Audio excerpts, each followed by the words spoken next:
गायत्री महामंत्र। ओम भूर्भुवः स्वाहा तत्सवितुर्वरेण्यं भर्गो देवस्य धीमहि धियो यो नः प्रचोदयात्।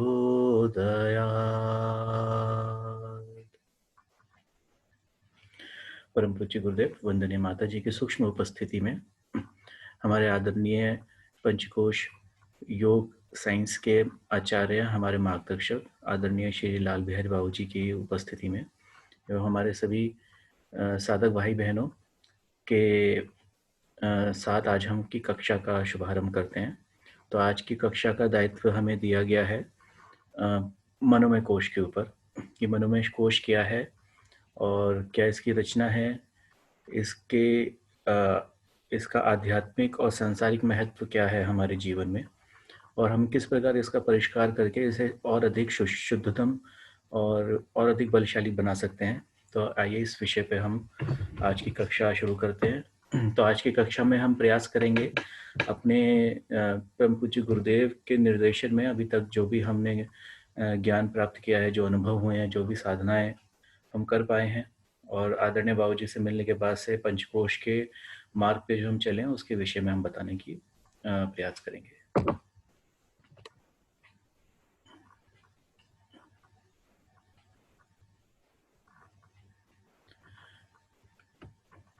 जी, तो सबसे पहले हम बात करते हैं जब पंचकोश के बारे में।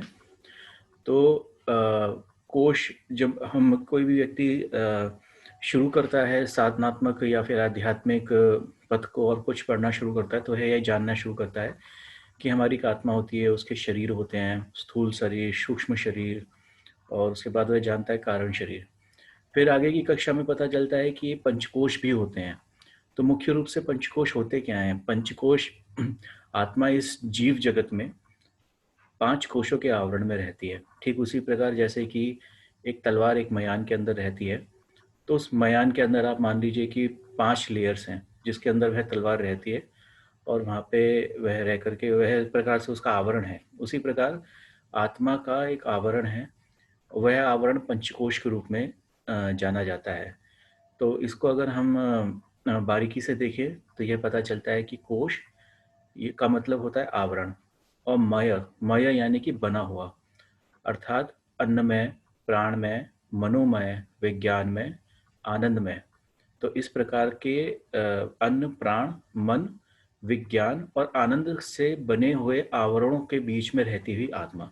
तो इस प्रकार पंचकोश की व्याख्या की गई है, और यह आवरण एक प्रकार से आत्मा को दिया हुआ वह टूल है जिसके माध्यम से आत्मा इस जगत में व्यवहार करती है, विचरण करती है और अपने इच्छा कर्म के अनुसार अपनी गति करती है। तो यह एक प्रकार की ईश्वरीय संरचना है। और परंतु लंबे लंबे समय के साथ में अनेक प्रकार की विकृतियों के कारण हमारे इन पंचकोशों में कुछ ना कुछ विकार आ जाते हैं, कुछ शारीरिक, कुछ कार्मिक, कुछ व्यवहारिक जगत के कारण।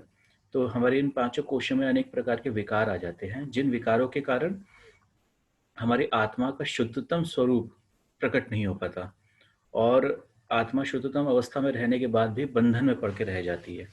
और उसी बंधन को हटाने के लिए हमारे परम पूज्य गुरुदेव पंडित श्री राम शर्माचार्य जी ने गायत्री योग के माध्यम से पंचकोश जागरण का, पंचकोश अनावरण का यह पूरा का पूरा विज्ञान हमें दिया।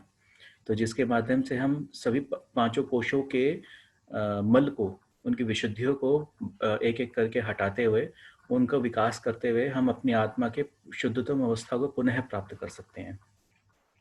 और उस शुद्धतम अवस्था में रहते हुए व्यक्ति, एक आत्मा, एक जीव जब इस जगत में रहता है तो वह किसी बंधन को प्राप्त नहीं होता। वह और जिसे कहा जाता है कि एक प्रकार का आध्यात्मिक जीवन व्यक्ति जी पाता है। तो अब हम जैसे देखते हैं कि पहले मनोमय, पहले अन्नमय कोश, फिर प्राणमय कोश, फिर मनोमय कोश, फिर आता है आपका विज्ञानमय और आनंदमय। तो चारों कोशों के बीच में मनोमय की स्थिति दी गई है, अन्नमय, प्राणमय के बाद में मनोमय। तो मनोमय बीच में स्थिति इसलिए है क्योंकि मनोमय की एक बहुत ही विशेष एक भूमिका है हमारे पूरे के पूरे अस्तित्व को संभालने के लिए और उसमें उसे कर्मशील बनाने के लिए। यह मन ही है जो कि हमारे शरीर और हमारी इंद्रियों को धारण को चलाता है। और यह मन ही है जिसमें कि विज्ञान में कोश आनंद में कोश से प्रज्ञा का अवतरण होने के बाद उसका व्यवहारिक रूप से हम उसे अपने जीवन में कर्म में हम अपना पाते हैं।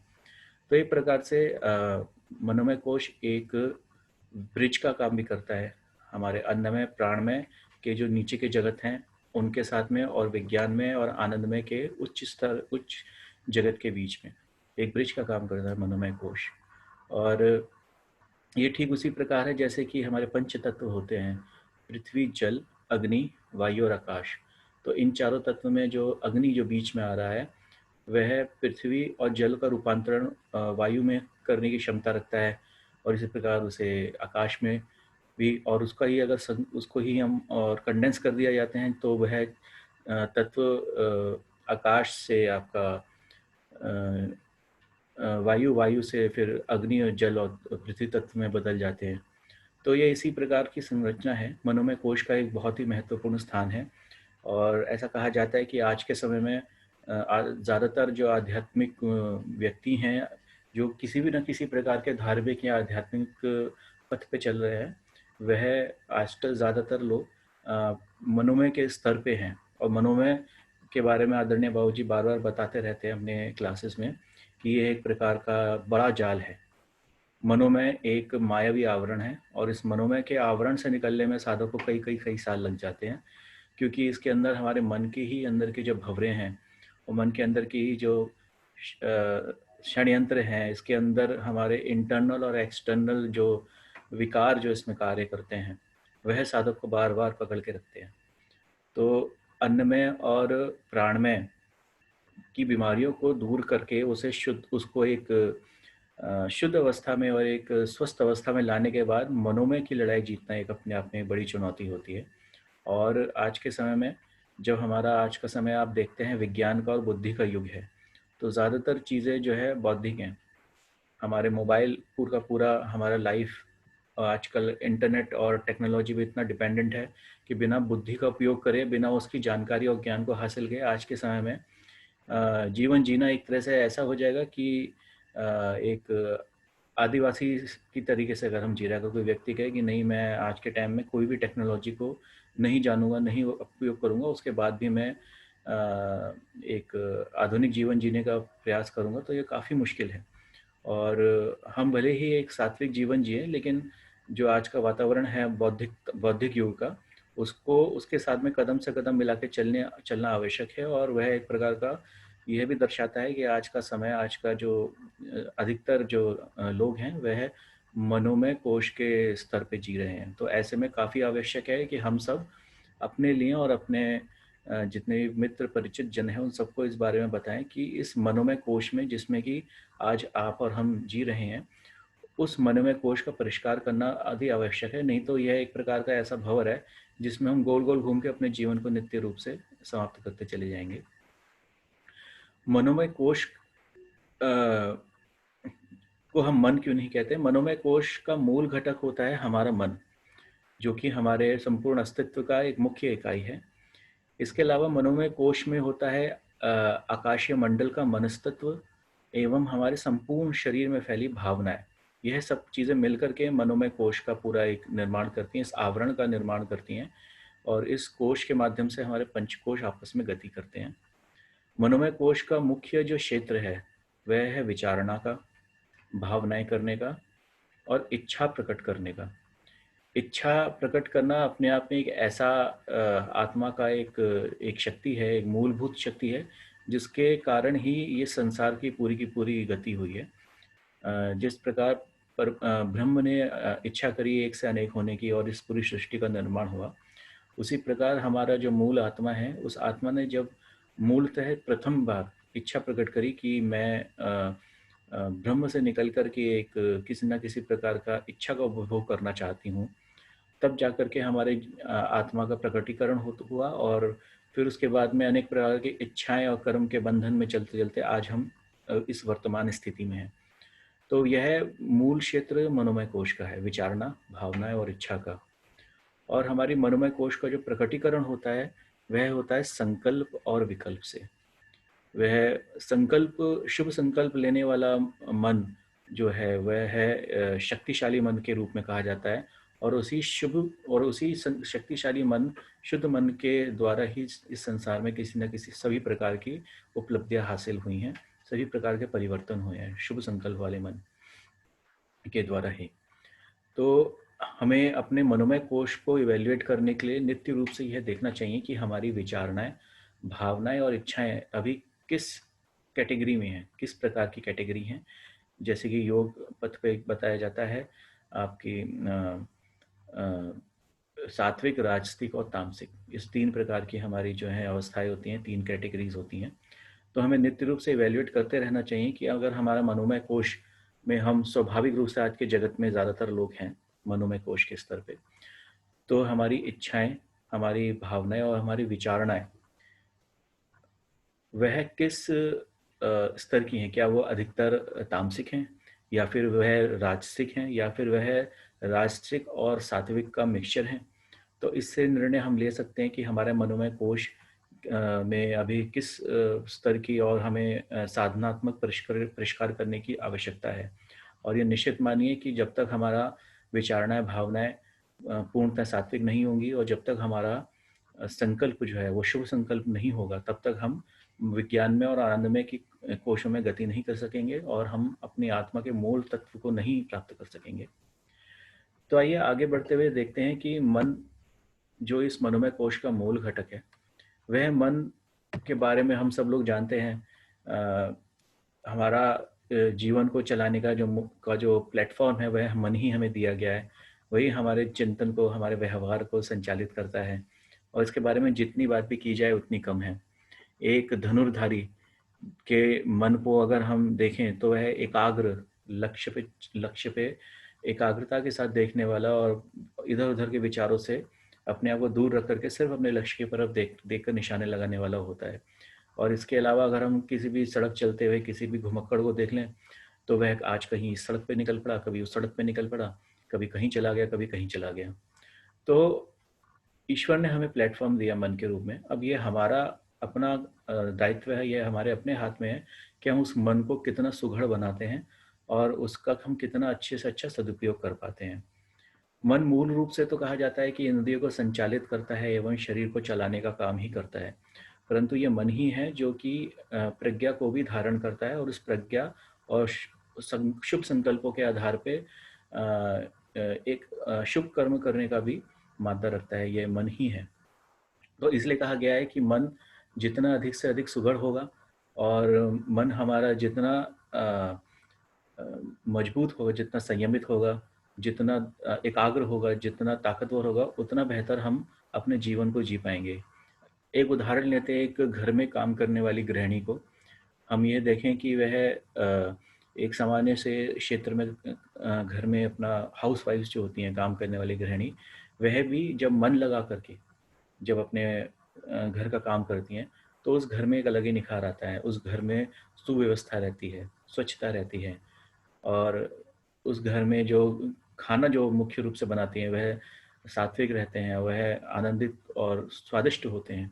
और इसके अलावा अगर हम दूसरी तरफ देखें, एक एक ऐसी स्त्री को देखें जो कि खिन्न मन के कारण, किसी न किसी कारण से खिन्न मन के कारण रहती है, उनके घर को देखें हम, तो हम देखेंगे उनके घर में अव्यवस्था होती है, स्वच्छता की कमी होती है। उनके घर में जो उनके परिवारजन है वह भी आपस में उस खिन्नता को किसी न किसी रूप में ज़रूर धारण रखते हैं और पूरा घर आपस में अव्यवस्थित और मनमुटाव के साथ में रहता है। उसी मन को अगर हम देखें एक किसी बालक के रूप में, तो वह बालक जो अभी विद्यार्थी हैं, किसी न किसी कक्षा में पढ़ रहे हैं, तो एक बालक जो है वह भले ही खूब इंटेलिजेंट हो, जिसे कहते हैं आईक्यू खूब अच्छा हो, लेकिन अगर उसका मन संयमित और एकाग्र नहीं है तो वह आज मैथ्स बहुत अच्छे से पढ़ता है तो कल इंग्लिश बहुत अच्छे से पढ़ता है और फिर उसके बाद में खेलने में बहुत अच्छे से निकल जाता है और जीवन में और एक साथ मिलकर के किसी सब्जेक्ट में ज़्यादा कुछ नहीं कर पाता, लेकिन अगर वही मन उसका एकाग्र है और वह अपनी बुद्धिमत्ता का सही उपयोग करता है, तो वह अपने स्टडीज़ में भी बहुत अच्छे से मन लगा के पढ़ता है और अपने स्पोर्ट्स में भी बहुत अच्छे से मन लगा के काम कर पाता है और अपने जिसे ना विद्यार्थी जीवन का सही उपयोग कर पाता है। एक ऑफिस में काम करने वाले व्यक्ति भी अगर अपना मन ऑफिस में काम लगाकर ढंग से करते हैं, अपने व्यापार में काम मन लगाकर ढंग से करते हैं, तो वह भी अपने काम में उन्नति प्राप्त कर पाते हैं।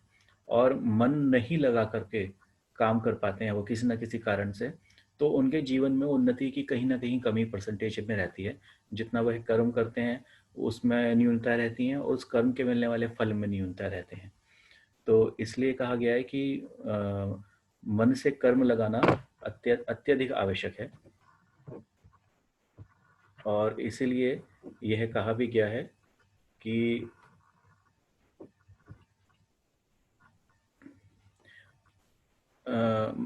मन एवं मनुष्याणाम कारण बांधम मोक्षयो, कि मन ही हमारे मनुष्य को बंधन और मुक्ति का कारण है। इसलिए कहा भी गया है कि हम उस मन को किस प्रकार से उपयोग कर पाते हैं कि वह हमारे जीवन को एक सुगढ़ अवस्था में और एक उन्नति की अवस्था में ले जाता है, या फिर सिर्फ हम उस मन को एक अनगढ़ अवस्था में पड़े रहने देने के कारण अपने जीवन से कुछ खास प्राप्त नहीं कर पाते और यह मानवीय जीवन व्यर्थ चला जाता है।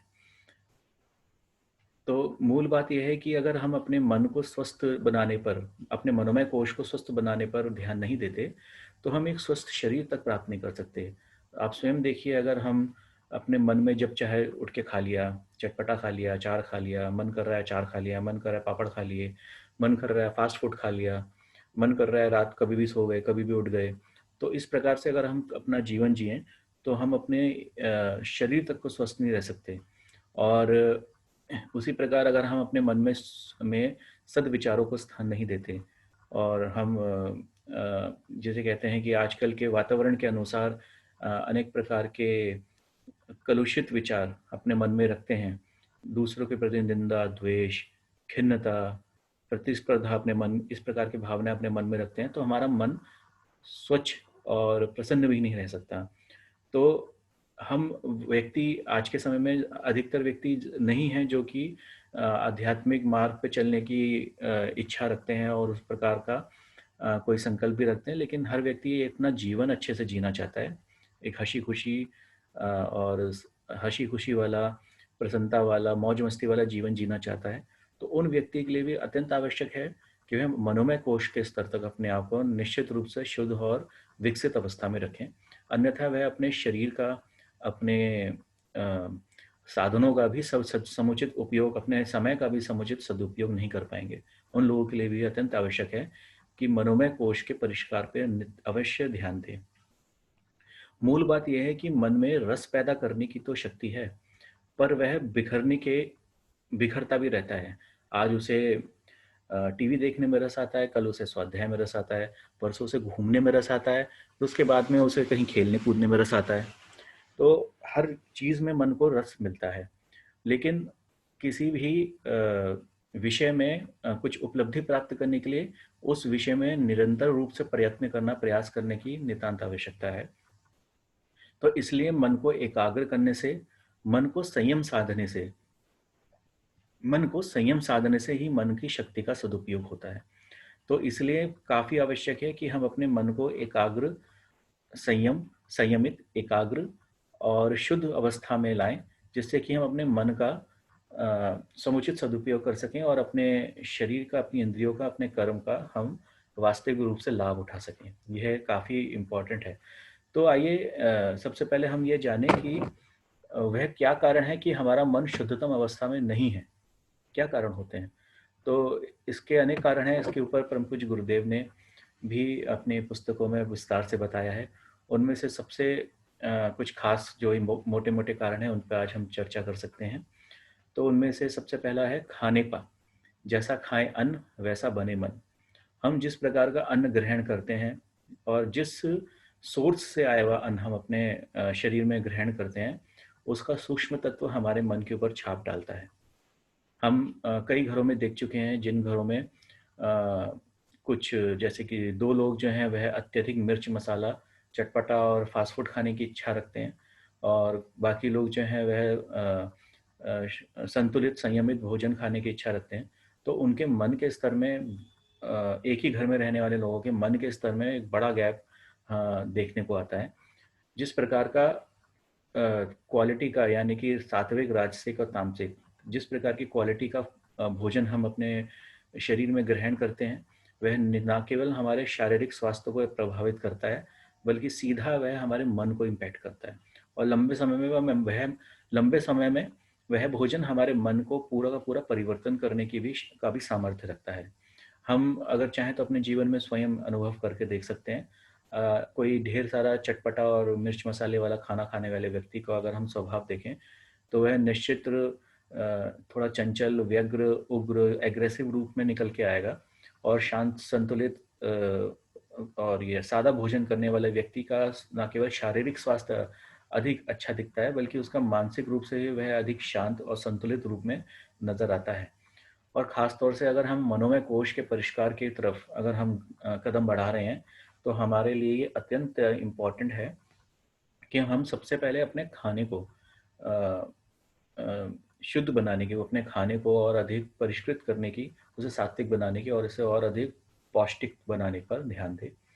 अगर शारीरिक रूप से हम बीमार हैं, अगर हम शारीरिक रूप से किसी न किसी विकार में ग्रस्त हैं, तो हम अपने मनोमय कोश के आध्यात्मिक अभ्यास जो कि ध्यान है और जप है और उसको भी हम ढंग से नहीं कर पाएँगे।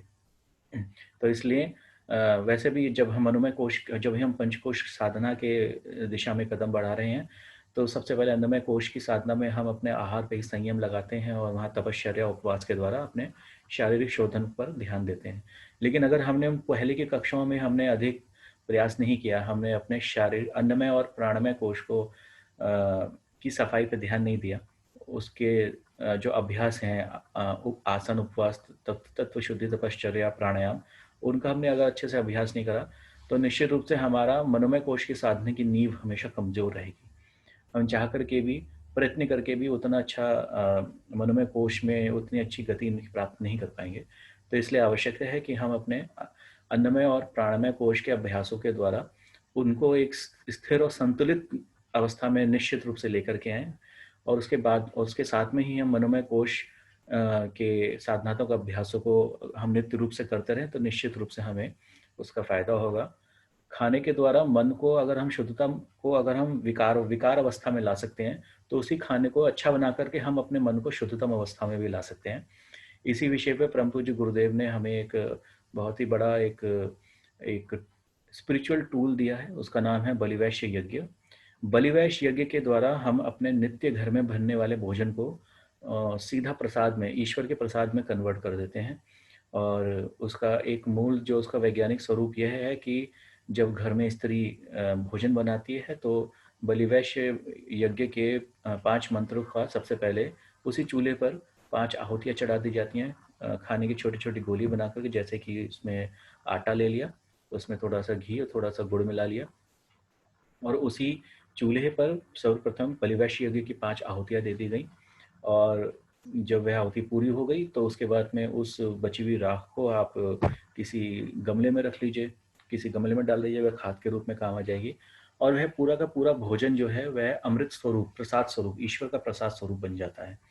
और शांतिकुंज हरिद्वार से की गए इस बलिवैश्य यज्ञ के अभियान के द्वारा इतने अच्छे-अच्छे रिजल्ट्स निकल के आए कि जिन घरों में पति शराब पीता था, घर में मारपीट करता था, बच्चे उद्दंड हो गए थे, माँ-बाप का कहना नहीं मानते थे, आपस में लड़ाई झगड़े होते थे, किसी की बात सुनते सुनाते नहीं बनता था, कोई आपस में बात नहीं करता था। वहाँ पर जब नियमित रूप से घर की स्त्री द्वारा या घर के किसी और अन्य बड़े के द्वारा बलिवैश्य यज्ञ नियमित रूप से करा गया, तो धीरे-धीरे, धीरे-धीरे सबके मनों में परिवर्तन आना शुरू हुआ और यज्ञ के द्वारा उस परिवर्तित भोजन को खा कर के लोगों के मन में इतने अच्छे सात्विक असर पड़े कि उन्होंने अपने शराब के, जुए के और आवारागर्दी करने के जो विकार थे उनको छोड़ दिए। और वही घर जो पहले कलह में रहता था, वही घर अब हँसी-खुशी के माहौल में बदल गया। तो इतने अच्छे-अच्छे रिज़ल्ट्स हैं बलिवैश्य यज्ञ के। तो मनोमय कोश की साधना में हमें अपने खाने को पवित्र कराने के लिए बलिवैश्य यज्ञ का आश्रय अवश्य लेना चाहिए और इसके ऊपर यूट्यूब पे भी वीडियोस हैं शांतिकुंज हरिद्वार की। इसके अलावा बुक्स भी मिल जाती हैं, तो वह बुक्स का भी हम फॉलो कर सकते हैं। इसके बाद में दूसरा जो असर जो अधिकतर लोगों के ऊपर पड़ता है मन पर, वह है वातावरण का। हम किस वातावरण में रह रहे हैं, किन लोगों के सत्संग के संसर्ग में हम रह रहे हैं। वातावरण का सीधा प्रभाव मन के ऊपर पड़ता है, और जो लोग मानसिक रूप से थोड़ा कम मनस्वी हैं, जिनके संकल्प अभी उतने अच्छे मजबूत नहीं हैं, उन पे और अत्यधिक असर पड़ता है। हम अगर अभी पार्टी करने वाले और लेट नाइट जगने वाले इस प्रकार के समूह में अगर हम आसपास में रह रहे हैं, तो निश्चित रूप से हमारा भी लाइफस्टाइल वैसे ही कन्वर्ट होता चला जाता है। और अभी अगर हम किसी तीर्थ क्षेत्र में चले जाएं, किसी आश्रम में किसी समय कुछ समय रुकने के लिए चले जाएं, तो 1-2 दिन के बाद ही हम अपने आप सुबह जल्दी उठना, रात में जल्दी सोना और नियमित रूप से योग अभ्यास साधना करना और वहाँ के सात्विक वातावरण का आनंद लेना, इस प्रकार के वातावरण में अपने आप ढल जाते हैं।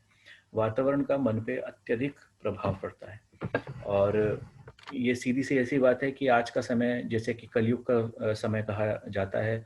हम देखते हैं कि वातावरण हमारा आसपास का विषाक्त है। न्यूज़ अगर हम देखें तो वह नकारात्मकता से भरी हुई है। और अगर हम आसपास में पास पड़ोस और अपना 1-2 किलोमीटर का क्षेत्र देखें, तो उसमें भी मिक्स कल्चर के लोग हैं। भिन्न भिन्न मनोभूमि के, भिन्न भिन्न विचारधाराओं के और भिन्न भिन्न जीवन लक्ष्यों के लोग हमारे आसपास रह रहे हैं। तो ऐसे में उन सब का प्रभाव सम्मिलित रूप से हमारे मन पे पड़ता है, और ये बड़ा मुश्किल हो जाता है एक आध्यात्मिक व्यक्ति के लिए कि वह इन सबके साथ में सामंजस्य बैठा के रखे। एक तरफ उसकी आत्मा उसे आध्यात्म और योग की और की तरफ खींचती है, और दूसरी तरफ संसारिक कार्यों के और आसपास के वातावरण के लोगों के, नाते रिश्तेदारों के खिंचाव के दबाव उनके उसके ऊपर पड़ते हैं, भोगवादी होने के। तो ये एक प्रकार की रस्साकसी है जिसमें कि अधिकतर आध्यात्मिक व्यक्ति, साधक लोग अपने आप को पाते हैं, और उसमें उनका जूझना एक प्रकार से उनकी तपश्चर्या है। और आदरणीय बाबूजी के शब्दों में वह इस संघर्ष को भी मस्ती के साथ जीते हैं। तो इसलिए आवश्यक है कि वातावरण को हम, अपने घर के वातावरण को हम पवित्र बनाएं। अगर हम अपने मनोमय कोश को और अपने आध्यात्मिक साधना को आगे बढ़ाना चाहते हैं, तो हम अपने अपने घर का वातावरण पवित्र बनाने पे हमें ध्यान देना चाहिए।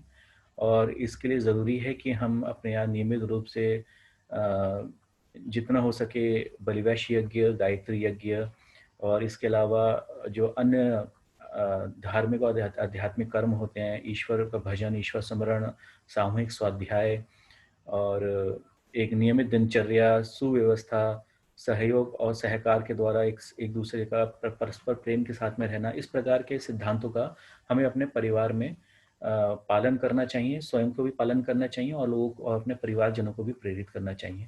हम जितना बेहतर अपने पारिवारिक, अपने घर के वातावरण को शुद्ध, पवित्र और अच्छा बना पाएंगे, उतना बेहतर हमारा आध्यात्मिक जीवन और हमारी इस पंचकोश साधना की गति हो पाएगी। इसके अलावा आवश्यक है कि हम नियमित रूप से तीर्थ क्षेत्रों का की यात्रा करें और अच्छे-अच्छे लोगों के साथ सत्संग करें। आज इस समय टेक्नोलॉजी के द्वारा ये बड़ा आसान है कि हम अगर अच्छे-अच्छे ज्ञानी और योग में अच्छी गति प्राप्त करे हुए लोगों का सत्संग हम आज टेक्नोलॉजी के द्वारा प्राप्त कर सकते हैं। ऑनलाइन वीडियो कॉलिंग है, ये हमारा जो ज़ूम प्लेटफॉर्म है आदरणीय बाबूजी द्वारा शुरू किया गया, ये सबसे आज के समय का सबसे श्रेष्ठ उपाय है नियमित रूप से सत्संग प्राप्त करने का। अभी हम हर सैटरडे संडे सुबह 5 बजे 5 से 6:30 डेढ़ घंटे का जो सत्संग करते हैं। इसके अलावा नवरात्रि में नियमित रूप से जो हमारी प्रज्ञा कुंज में साधनात्मक कक्षाएं चलती हैं, वह आज के समय का एक बहुत ही बेस्ट एक मौका है हमारे पास सत्संग और सत्संग के द्वारा अपने मन में, अपने मन को और अपने साधना को गति देने का, शुद्धतम अवस्था में प्राप्त करने का। अच्छा संगीत भी एक प्रकार के मन को पवित्र दिशा में देने का काम करता है। ईश्वरीय भजन, सात्विक संगीत और मनोरंजन पे आधारित शुद्ध और बिना किसी फूहड़ता के द्वारा बनाया गया एक स्वस्थ मनोरंजन, संगीत में मनोरंजन भी हमारे मन को प्रभावित करता है, ठीक उसी प्रकार जैसे कि स्वाध्याय और सत्संग करते हैं। यह इसके अलावा एक और इम्पॉर्टेंट फैक्टर है जो कि हमारे मन को बहुत इम्पॉर्टेंट रूप से इम्पैक्ट करता है, वह है हमारे वातावरण में फैली हुई विषाक्तता। जिसे कि हम नकारात्मक ऊर्जा भी कहते हैं। उन्हें कई लोग असुर बोलते हैं, कुछ लोग प्रेत बोलते हैं, कुछ लोग तंत्र बोलते हैं, कुछ लोग ब्लैक मैजिक बोलते हैं। और परम पूज्य गुरुदेव ने उसे वातावरण में फैली हुई विषाक्तता और असुरता के रूप में बताया गया है कि ईश्वर ने जो हमारे इस शरीर को की रचना करी है, उसमें मन के द्वारा शरीर की इंद्रियां चलाने का पूरा सिद्धांत बनाया गया है। लेकिन इसमें एक और भी इसमें उन्होंने ऑप्शन दिया है कि हमारे इस मूल शरीर में मूल आत्मा के अलावा कुछ अन्य आत्माएं भी आंशिक रूप से हमारे शरीर में रुक सकती हैं और वह हमारे जीवन को प्रभावित भी कर सकती हैं। और वह नित्य रूप से प्रयास करती हैं कि हमारे मन को प्रभावित करके वह हमारे शरीर के द्वारा कुछ ना कुछ अच्छे बुरे कर्म करे। तो यह एक काफ़ी बड़ा टॉपिक है और एक प्रकार की एक अलग ही विषय है, लेकिन यह काफ़ी इम्पोर्टेंट है। हम जीवन भर अनेक प्रकार के इन विषाक्त नकारात्मक शक्तियों के प्रभाव में आते और जाते रहते हैं। जिस प्रकार हम किसी तीर्थ क्षेत्र में जाते हैं और वहाँ के सात्विक वातावरण को, उस ऊर्जा को अपने मन में महसूस करते हैं, उसी प्रकार आप किसी विषाक्त वातावरण में या विषाक्त स्थान पर जाएं तो वहाँ की विषाक्तता भी हमें प्रभावित करती है। और उन्हीं चीज़ों को इस प्रकार के असुर और तंत्र वगैरह की या फिर ब्लैक मैजिक के रूप में कहा गया है, कहा जाता है। और यहाँ तक देखने में आया है कि कई लोग अपना पूरा का पूरा जीवन इन्हीं शक्तियों के प्रभाव में जी जाते हैं और उन्हें पता भी नहीं चलता कि उनके मानसिक और शारीरिक और आर्थिक समस्याओं के पीछे उनका स्वयं का नहीं बल्कि किन्हीं और एक्सटर्नल पावर्स का हाथ है। उन्हें ये पता ही नहीं चलता और अपना पूरा का पूरा जीवन एक प्रकार के नकारात्मक प्रभाव में निकाल देते हैं। खास तौर से वह लोग जो कि जिनके घर का वातावरण सात्विक नहीं है और खास तौर से वह लोग जिनके मन में ऑलरेडी किसी न किसी रूप में कुछ दुर्भावनाएं और दुर्विचार हैं, जिनके जीवन में सात्विकता का अभाव है, वही लोग इस प्रकार के प्रॉब्लम्स में आने के अधिकतर चांसेस में रहते हैं। तो इसलिए यह विषय अलग है, लेकिन इसके लिए हमें ये जानना चाहिए कि हम अपने रहन-सहन को, अपने जीवन को और अपने घर के वातावरण को जितना अधिक सात्विक रखेंगे, जितना अधिक ईश्वर शरणागति में रहेंगे, उतना ही अधिकतम हम इस प्रकार की समस्याओं से अपने आप को दूर रख पाएंगे। और यह एक बहुत ही इम्पोर्टेंट विषय है और इसके बारे में सभी व्यक्ति को अपने आप में एक सेल्फ अवेयरनेस लानी काफ़ी आवश्यक है। और ईश्वर शरणागति और सात्विक जीवन इसका एक सबसे बढ़िया उपाय है। हम नियमित रूप से अपने घर के देव स्थान में या फिर अपने आसपास में, घर के आसपास यदि किसी को जाने का प्रयास पड़ता है, किसी ईश्वरीय स्थान में जाकर के जब हम वहाँ पे पूरी भावना के साथ में ईश्वर को नमन वंदन और उनकी शरण में जाने का भाव करते हैं, प्रार्थना करते हैं, तो वह करते ही इस प्रकार की नकारात्मकता हमारे शरीर को छोड़ के चली जाती है, हमारे मन को छोड़ के चली जाती है और हमें हमें एकदम इंस्टेंटली हमें एक रिलीफ मिलता है। तो यह सबसे एक काफ़ी इम्पोर्टेंट फैक्टर है। इसके बारे में भी हम सबको सेल्फ अवेयरनेस रखना चाहिए। ज्योतिषीय दृष्टि से भी मन का जो एक कारक ग्रह है वह चंद्रमा कहा गया है। और यदि हम ज्योतिषीय दृष्टि से देखें और देखना चाहें तो जिन व्यक्तियों के चंद्रमा पीड़ित होते हैं उनके मनोमय कोश में अक्सर विकार देखने को मिलते हैं। हमने पर्सनल लेवल पे ये कई लोगों में देखा कि कई लोग थे जिनका मन जो मनोमय कोश की या फिर अन्य प्रकार के साधनात्मक अभ्यास कर रहे थे गायत्री साधना के अलावा, और लेकिन उनकी भावनाएं विचारणाओं में काफ़ी उथल पुथल और उतार चढ़ाव देखने को मिला। तो जब हमने पर्सनल आपस में बातचीत करी तो पाया कि उनका मन ज्योतिषीय दृष्टि से उनके चंद्रमा जो था कहीं ना कहीं से पीड़ित थे किसी न किसी रूप में, चाहे वो शनि हो या फिर कोई और प्रकार का राहु केतु का योग हो या फिर किसी और प्रकार का ज्योतिषीय दुर्योग हो, जैसे कि कोई ज्योतिषी ज़्यादा बेहतर रूप से बता पाते हैं। तो ऐसे व्यक्तियों के लिए मनोमय कोश में कुछ विशेष उपाय करने आवश्यक हो जाते हैं और उन्हीं उपायों में एक बहुत ही श्रेष्ठ उपाय है, वह है शिव संकल्प उपनिषद। शिव संकल्प सूत्र के रूप में भी ये अत्यंत लोकप्रिय है और यह भगवान शिव के प्रति उनकी नमन, उनको वंदन करते हुए, उनकी स्तुति गान करते हुए यह कुछ शुभ संकल्प हैं जो कि हम अपने मन में डालते हैं और यदि हमें समय मिले तो हम अपने मन को शुद्ध करने के लिए शांत अवस्था में बैठकर अ, खूब गहराई से खूब मन लगा करके इस शिव संकल्प सूत्र को हम श्रवण कर सकते हैं, सुन सकते हैं, या फिर इसे गा सकते हैं, इसे बोल सकते हैं। और इसका मन के ऊपर बहुत ही सात्विक प्रभाव पड़ता है, यहाँ तक कि हमारे मन को विकार वाली अवस्था से निकाल करके उसे एक शुभ संकल्प सात्विक अवस्था में लाने की शक्ति शिव संकल्प सूत्र रखता है। कई आश्रमों में हमने देखा जो कि वहाँ पे एडिक्शंस जो होती हैं आपकी ड्रग्स की और स्मोकिंग की और ड्रिंकिंग की, इन एडिक्शंस को ठीक करने के लिए शिव संकल्प उपनिषद का वो लोग उपयोग करते हैं। और वहाँ पे वो नियमित रूप से कई कई घंटे लंबे लंबे समय तक और अनुपायों के साथ में शिव संकल्प सूत्र का अभ्यास उन पेशेंट्स को कराते हैं। और यहाँ तक कि जो स्टूडेंट्स होते हैं जो कि पढ़ाई में मन नहीं लगा पा रहे या फिर किसी न किसी कारण से अत्यंत चंचल अवस्था में उनका मन रहता है, वह भी उसका अभ्यास करते हैं और उन्हें बहुत अच्छा रिजल्ट्स मिलता है। तो शिव संकल्प सूत्र को भी हम अपने जीवन में अपनी नियमित साधना में और अपने स्वाध्याय में अगर हम इसको सम्मिलित करें तो हमें इसका लाभ अवश्य मिलेगा। व्यवहारिक रूप से हमें इस दृष्टिकोण में चाहिए कि जिन लोगों का चंद्रमा पीड़ित हो या फिर जिन्हें लगता हो कि हाँ उनका मन अत्यधिक भावना और विचारों के एक भंवर में अत्यधिक रूप में रहता है, उन्हें चाहिए कि वह अपने जीवन में एक सिद्धांत अपनाएं कि हम बुद्धि से निर्णय करें और मन से उसका अनुसरण करें, ना कि मन से निर्णय करें और बुद्धि से फिर उसे सही गलत तोलते फिरें।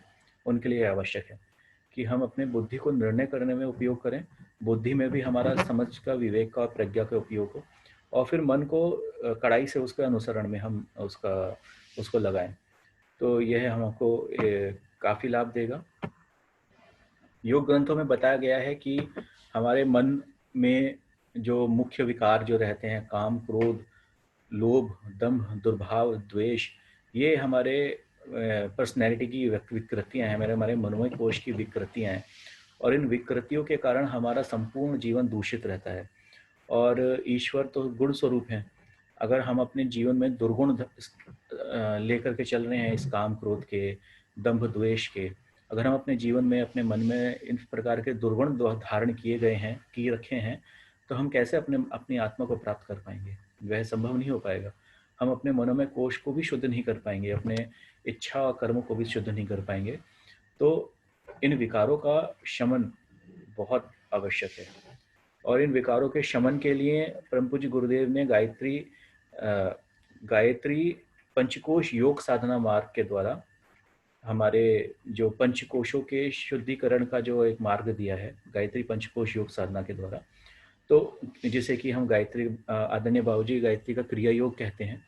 तो वह 4 उपाय हैं हमारे ध्यान, ध्यान का, त्राटक का, और आपका तन्मात्रा साधना और मंत्र जप। यह 4 यौगिक उपाय हैं जिसके द्वारा हम अपने मनोमय कोश को परिमार्जित कर सकते हैं, उसकी धीरे धीरे सफाई कर सकते हैं, उसके अंदर के इन विकारों को, इन काम क्रोध मद लोभ, इन इन इन विकृतियों को निकाल सकते हैं। और जैसे जैसे हमारा मन शुद्धतम अवस्था में आना शुरू हो जाएगा, उसका सीधा असर हमारे जीवन में दिखना शुरू हो जाएगा। हमारा चिंतन, हमारा चरित्र, हमारा व्यवहार, हमारा वह एक बहुत ही प्योर, एक पोलाइट फॉर्म में आना शुरू हो जाएगा। हमारी प्रतिभा का विकास होगा और हमारे कर्म, हमारा व्यवहार, हमारे लोगों के साथ संबंध हमारे बेहतर बनने शुरू हो जाएंगे। तो इन 4 उपायों का इतना शानदार इफेक्ट आपको अपने जीवन में निश्चित रूप से देखने को मिलेगा। मनोमय कोश की साधना में हमें इन चारों उपायों को अपने जीवन में निश्चित रूप से अपनाना चाहिए। तो एक एक करके हम उपाय के बारे में जानना चाहेंगे। तो उसमें जैसे कि सबसे पहले हम बात करते हैं ध्यान के बारे में। तो जैसे कि हमने अभी ये इस बारे में बात करी कि मन में रस पैदा करने की शक्ति है, पर वह बिखरता रहता है। तो उसे एकाग्र और संयमित करना निश्चित रूप से आवश्यक है अपने मन को, ताकि हम उसकी शक्ति का किसी निश्चित दिशा में सदुपयोग कर सकें। यह आवश्यक है। तो यहाँ हम ध्यान के बारे में शुरू करने से पहले एक बात करना चाहेंगे कि ध्यान देना एक विषय है और ध्यान करना एक विषय है। हम अक्सर बात करते हैं कि हम अपना काम ध्यान से करो, बच्चों से कहते हैं अपनी पढ़ाई पे ध्यान दो। और जैसे कि हम ड्राइविंग कर रहे हैं, कहीं सड़क पे गाड़ी चला रहे हैं और कुछ डिसबैलेंस हो जाए, तो लोग बोलते हैं, अरे ध्यान से चला गाड़ी, कैसे चला रहे हैं, एक्सीडेंट करवाएगा। हम अक्सर ये शब्दों का आपस में हम एक्सचेंज करते हैं कि काम ध्यान से करो। तो ध्यान देकर के काम करना एक कंपल्सरी प्रिंसिपल है, जो कि अपने काम को सफल बनाने के लिए एक निश्चित रूप से ज़रूरी है। और आप ये देखिए कि जिनका मनोमय कोश शुद्ध अवस्था में नहीं होता, जिनका मन बिखरा हुआ होता है, वह अपने काम को ही ध्यान देकर नहीं कर पाते। तो वे अपने जीवन में क्या प्राप्त करेंगे, अपने इस जीवन से क्या उपलब्धि प्राप्त करेंगे, और अपने जो दैनिक कार्य हैं उनको भी किस प्रकार से करेंगे। एक विद्यार्थी अगर ध्यान देकर के नहीं पढ़ सकता तो वह कुछ अपने पढ़ाई में कुछ हासिल नहीं कर पाएगा। एक व्यापारी अगर ध्यान देकर के अपने बिजनेस को नहीं चला पाता, उस अपने अकाउंट्स को नहीं संभाल पाता, कस्टमर्स को नहीं संभाल पाता, वह अपने व्यापार को आगे नहीं बढ़ा पाएगा। इसी प्रकार नौकरी करने वाले, इसी प्रकार किसी आप स्पोर्ट्समैन को देख लीजिए, अगर कोई व्यक्ति फुटबॉल भी खेल रहा है और उस फुटबॉल में भी वो ध्यान देकर के नहीं खेल पा रहा, तो वह निश्चित रूप से गोल करने के अनेक चांसेस को मिस कर देगा। तो ध्यान देना एक कंपलसरी प्रिंसिपल है, जिसे कि हर व्यक्ति को करना ही करना चाहिए, और उसके लिए उसे गायत्री पंचकोश योग साधना मार्ग के इस ध्यान का अभ्यास करना ही चाहिए।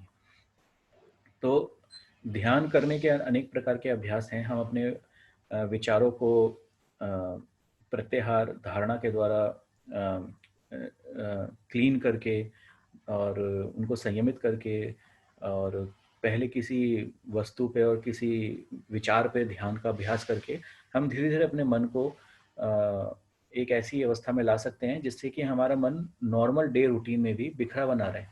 हम जब भी कोई काम करें तो हम वह स्वाभाविक रूप से ध्यान देकर के करें।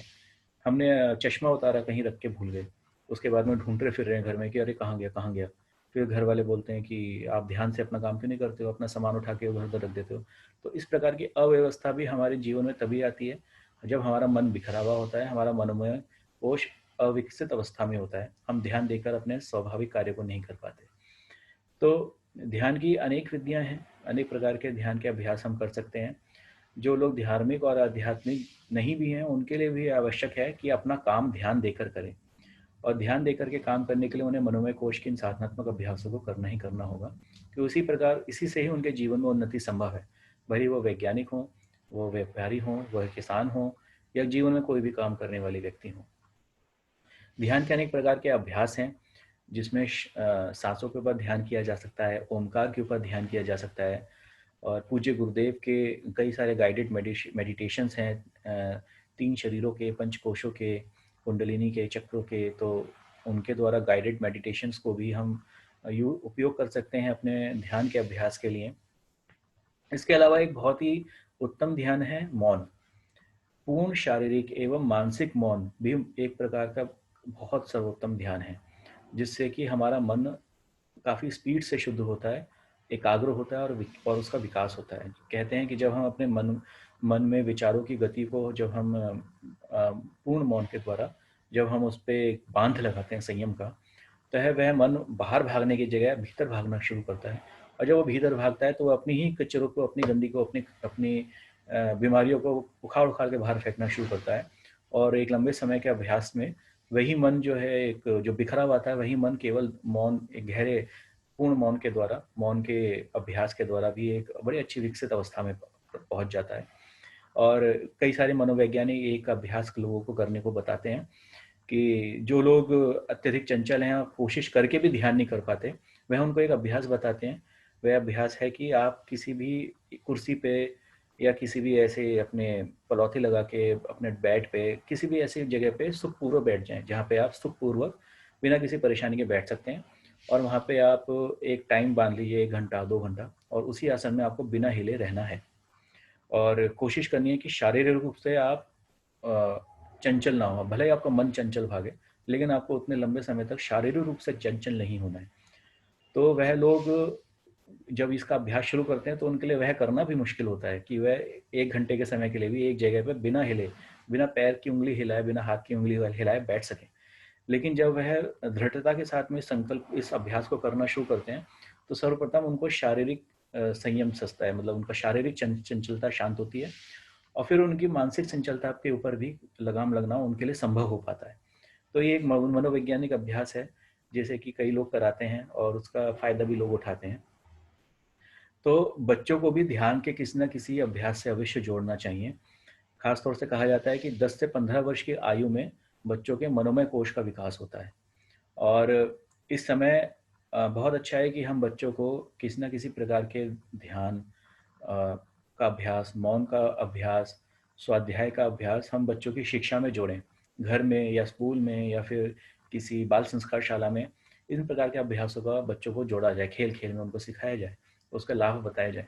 बहुत सारी उसकी अलग-अलग क्रिएटिव वेज़ हैं। तो इससे बच्चों का मनोमय कोश के विकास के समय से ही उनको एक प्रकार के अच्छे-अच्छे शुभ शिक्षा और शुभ संकल्प मिलने शुरू हो जाएँगे, जिससे कि उनके आगे के जीवन की गति बहुत अच्छी होगी, ख़ास तौर से इस छोटी आयु में। तो पतंजलि योग दर्शन में जो पंचकोश जागरण का जो क्रम है, उसमें मनोमय कोश के लिए उन्होंने प्रत्याहार और धारणा का निर्देश दिया। तो प्रत्याहार यानी कि अपने मन से विचारों को निकालना और धारणा यानी कि उसमें किसी न किसी शुभ संकल्प को स्थापित करके उसका एक प्रकार से उस पे एक प्रकार से उसको अपने मन में धारणा करना यानी कि उस अपने मन में जमाना। तो यह और उसके बाद में आता है ध्यान। तो यह अभ्यास है जो पतंजलि पतंजलि योग दर्शन ने भी दिया है। तो हमें अपने जीवन में ध्यान को प्राप्त करने के लिए मौन का और अपने विचारों को शांत करने के लिए प्रत्याहार का और किसी न किसी शुभ संकल्प के ऊपर, किसी शुभ वस्तु पे या किसी अच्छा सात्विक रूप का किसी ध्यान का अभ्यास करना चाहिए। इसके बाद में अन्य अभ्यास जो आता है वह है त्राटक का। त्राटक एक बहुत ही बेहतरीन शानदार माध्यम है मानसिक एकाग्रता को प्राप्त करने का। तो त्राटक के भी मूल रूप से दो स्वरूप देखने में आते हैं। एक बाह्य त्राटक मतलब बाहर देख करके आंखें खोल के करने वाला त्राटक और एक आता है अंतः त्राटक यानी कि आंखें बंद करके करने वाला त्राटक। तो अगर हम कोई भी मैस्मरिज्म की यानी कि हिप्नोटिज्म की किताब उठाएं तो वहाँ पे सबसे पहले पेज पे उन्होंने त्राटक का अभ्यास के बारे में दे रखा होगा। तो उसके जो त्राटक के अभ्यास हैं वह बाह्य त्राटक होते हैं और उसमें सबसे पहले हम अनेक प्रकार के त्राटक का अभ्यास जैसे कि मोमबत्ती के ऊपर त्राटक करना या फिर एक सफ़ेद कागज़ के ऊपर एक काला गोल घेरा बनाना, उसके बीच में एक सफ़ेद बिंदु छोड़ना और फिर उसे 3 फीट की दूरी पे रख करके उस बिंदु के ऊपर बिना पलक झपकाए लगातार देखना, अधिकतम जब तक देख सकें उसका अभ्यास करना। इस प्रकार के अभ्यास हैं बाह्य त्राटक के। तो उसके द्वारा हम अपने बिखरे हुए मानसिक शक्तियों को इकट्ठा करते हैं और मानसिक रूप से एकाग्रता प्राप्त करते हैं सर्वप्रथम। उस एकाग्रता एकाग्रता के प्राप्ति के बाद में हमारे आँखों में भेदक शक्ति प्राप्त होती है और उस भेदक शक्ति को प्राप्त करके फिर एक अलग प्रकार के क्षमताओं का और थोड़ी सिद्धियों का भी एक मार्ग खुल जाता है। जैसे कि किसी के मन की बात जानना, आपकी दृष्टि में अगर एक निश्चित स्तर का भेदक और चुंबकीय तत्व प्राप्त हो गया, आप किसी की ऊपर नज़र डालेंगे तो वह उसके मन की बात थोड़ी-थोड़ी पता चलनी शुरू हो जाएँगी। इसी प्रकार का एक खेल है जिसे तंत्र में किया जाता है। तो बाह्य त्राटक उपयोगी है लेकिन उसमें काफ़ी सावधानियों की ज़रूरत है। जैसे कि आँखों से जो स्वस्थ हैं, जिनकी नज़रें मतलब जिनकी नज़र सही है, जिनकी आँखें ठीक हैं, उन्हें ही बाह्य त्राटक का अभ्यास करने का प्रयत्न करना चाहिए, वह भी किसी कुशल मार्गदर्शक के निर्देश में के देख-रेख में, वरना जो है वह अपनी आँखों को और कमज़ोर कर बैठेगा। और दूसरी बात ये भी कहा जाता है कि बाह्य त्राटक से मानसिक एकाग्रता शीघ्रता से प्राप्त होती है, परंतु आत्म जागरण की दृष्टि के दिशा में उसका कुछ खास उपयोग नहीं। इसलिए बाह्य त्राटक के जगह अंतः त्राटक का काफ़ी फ़ायदा है, काफ़ी उपयोग है। अंतः त्राटक में हम जैसे कि किसी दीपक के ऊपर और कोशिश करिए उस वह दीपक जो है या तो गाय के घी का हो या फिर किसी तिल के तेल का अन्य सात्विक पदार्थ का हो, तो उसके ऊपर हम थोड़ी देर देखते हैं, फिर आँखें बंद करके उसी प्रकाश को अपने भीतर हम उसको धारण करते हैं। फिर आँखें खोल के देखिए, फिर उसे भीतर धारण करिए। तो धीरे-धीरे हमारी फ्रीक्वेंसीज़ की इम्प्रूव होनी शुरू हो जाएगी। शुरू में कुछ सेकंड के लिए ही हमें वो प्रकाश अंदर दिखेगा। कुछ समय बाद हमें एक बार देखने के बाद लंबे समय तक हमें वह प्रकाश भीतर हमें दिखेगा उस दीपक का। फिर हम उस प्रकाश को अपने शरीर में, अपने अंतःकरण में उसको और विस्तारित करते हैं और वह अभ्यास के द्वारा धीरे-धीरे करके वह हमारे पूरे पूरे चेतना को प्रकाशित करना शुरू कर देता है। तो यही उपासना का स्वरूप भी है। उपासना का जो स्वरूप पूज्य गुरुदेव ने बताया वह यही है कि हम अपने अंतःकरण को प्रकाशित करें। तो अंतःत्राटक एक बहुत ही हानि रहित और एक ईश्वरीय साक्षात्कार को तक प्राप्त करा, आत्म जागरण तक को प्राप्त करा देने वाला एक अभ्यास है अंतःत्राटक, जिसका अभ्यास हम निश्चित रूप से कर सकते हैं और करना भी चाहिए। और अंतःत्राटक का यह अभ्यास हानि रहित है और इसके द्वारा न केवल हमारी उपासना भी सत्य है बल्कि आत्म जागरण में भी यह सहयोग करता है और मानसिक एकाग्रता को प्राप्त कराता है। तो अंतःत्राटक का अभ्यास हम निश्चित रूप से कर सकते हैं। इसके बाद में एक अन्य जो विषय आता है हमारे मनोमय कोश के साधनात्मक अभ्यास का, वह है जप। जप अपने आप में एक पूरा संपूर्ण विधान है। ये एक अलग टॉपिक है, अलग साइंस है और मंत्र के द्वारा तरह तरह प्रकार के उपलब्धियां, शक्तियां, सिद्धि प्राप्त करने का अपना एक पूरा विधान है। लेकिन यहाँ पे हम जो जिस प्रकार के जप के बारे में बात कर रहे हैं वह है कि मनोमय कोश के परिष्कार में जप किस प्रकार का हमारे हमको मदद कर सकता है। तो जप में हम ज़्यादातर लोग जानते हैं कि जप में जब हम किन्हीं विशेष शब्दों के द्वारा गुफे हुए किसी शब्द समूह को, जिसे हम मंत्र कहते हैं, कि जिसका हम जब रिपीटेडली हम उसका अभ्यास करते हैं तो वह मंत्र हमारे मन को शोधन करने का कार्य करता है, पहला। दूसरा, वह मंत्र यदि सिद्ध मंत्र है और वह ईश्वरीय मंत्र है, यदि वैदिक मंत्र भी है या फिर कोई तांत्रिक मंत्र भी है, तो वह ईश्वरीय किसी न किसी सूक्ष्म, किसी न किसी ईश्वरीय शक्ति ऊर्जा तत्व से संबंध स्थापित करता है और वहाँ से वह ऊर्जा को हमारे मन में खींच के लाता है और उस ऊर्जा को हमारे मन में स्थापित करता है। तो यह एक 2-3 फेज इसका फिनोमिना है। हम जितना गहराई से, जितनी जितनी गहराई से, जितनी एकाग्रता से, जितनी भावना के साथ में हम उस मंत्र का अभ्यास करते हैं तो उससे हमारे मन का शोधन होता है और उस शोधन के द्वारा हमारे मन के अंदर के मैल निकलते हैं, हमारे अंदर के विकार निकलते हैं। और दूसरी तरफ जब हम वह अपने ब्रह्मांड में उस ऊर्जा पिंड के साथ जुड़ करके वहाँ से ऊर्जा खींच के लाता है तो वह ऊर्जा का हमारे मन में, हमारे चित्त में, हमारे ऊर्जा संस्थानों में वह ऊर्जा वो स्थापित होती है। तो यह एक मल्टीपल फेज बेनिफिट करता है मन। और सिर्फ मन को ही नहीं, मंत्र जप जो है वह हमारे शरीर के सभी शक्ति केंद्र को, हमारे अनेक अंग अवयव को, हमारे चित्त को और यहाँ तक कि गहराई से जप किया गया जब हमारे अहंकार तक को टच करता है और उसको टच करके उसका परिमार्जन करने का, उसके शोधन करने का एक विशेष सामर्थ्य रखता है। यह मंत्र जप का बहुत ही विशेष शक्तिशाली पक्ष है। और इस मंत्र जप में गायत्री मंत्र का उपयोग मनोमय कोश के शुद्धिकरण में सबसे सर्वश्रेष्ठ है। अनेक लोग अनेक प्रकार के जप करते हैं। पतंजलि योग साधना मार्ग के लोग जो हैं ओमकार का जप करते हैं अधिकतर, या फिर हरिओम तत्सत करते हैं, और जो एस्कॉन के पद्धति को पालन करने वाले, उसके पथ पर चलने वाले, उनके हरे राम हरे कृष्णा के जप करते हैं। तो सबकी अपनी अपनी भावनाएं, सबका अपना अपना एक महत्व है। गायत्री मंत्र का उपयोग के द्वारा मनोमय कोश के परिष्कार एक स्थापित विषय है। इसके बारे में किसी भी प्रकार के आर्ग्यूमेंट करने का कोई गुंजाइश नहीं बची है। ये हजारों साल से किया जा रहा है, करोड़ों लोग इसे कर चुके हैं और इसके द्वारा अपने मन का परिमार्जित कर चुके हैं। ईश्वर को सद्गुण के स्वरूप माना जाता है कि ईश्वर गुण स्वरूप है और हमारे शरीर में, हमारे जीवन में, हमारे मन में यदि दुर्गुण है तो हम निश्चित रूप से अपने आत्मा को और अपने ईश्वर को प्राप्त नहीं कर सकते। तो उन दुर्गुणों का शमन करके ईश्वरीय सद्गुणों को आवाहित करें, वह काम गायत्री मंत्र हमारे जीवन में करके देता है।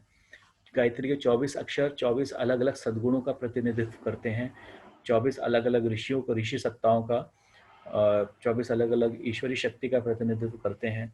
और जब हम गायत्री मंत्र का भावना पूर्वक जप करते हैं तो वह भावपूर्वक जपा हुआ गायत्री मंत्र हमारे मन का शोधन करता है, हमारे शरीर के 24 शक्ति संस्थानों को टच करता है, वह उनका शोधन करता है और वहाँ पे ईश्वरीय सद्गुणों को विकसित होने का अवसर देता है।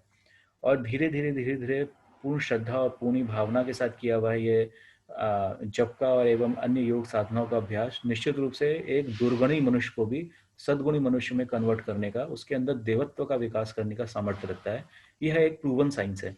और इसी के द्वारा परम पूज्य गुरुदेव ने अनगिनत लोगों को के जीवन में देवत्व का विकास किया, और हम भी अपने जीवन में देवत्व का विकास इस मार्ग के द्वारा कर सकते हैं। तो हम एक सद्गुणी मन के द्वारा ही आत्मा का श्रेष्ठ वाहक बन सके हैं और अपने जीवन धन्य कर सकते हैं। तो यह भी है जप का एक बहुत ही महत्वपूर्ण विधान है कि ना केवल हमारे मन का शोधन करता है, बल्कि हमारे जीवन में ईश्वरीय सद्गुणों का विकास करता है। आखिरी अभ्यास जो हमारे सद्गुण इसमें पंचकोश साधना में आता है, तन्मात्रा का। पांच तत्वों का इंद्रियों से संसर्ग तन्मात्रा के द्वारा होता है। तो मन को इंद्रियों के चंगुल से बाहर निकालना एक बहुत ही इम्पोर्टेंट विषय है। और संयम साधना का हम अनेक प्रकार के सफल और असफल अभ्यास करते हैं कि आज हम मीठा नहीं खाएंगे, और 2 दिन बाद या कुछ घंटे बाद हम फिर मीठा उठा के खाना शुरू करते हैं कि आज हम बाहर नहीं खाएंगे। एक हफ्ते बाद हमारा मन जो है लपलपाने लगता है कि चलो बाहर कुछ खा के आते हैं। इस प्रकार के अनेक प्रकार के हम संयम अपने मन के ऊपर लगाते हैं और वे टूटते रहते हैं। तो यह एक प्रकार का संघर्ष है जिससे हर व्यक्ति को गुजरना है, गुजर रहे हैं, और कई लोग उसे पार कर चुके हैं।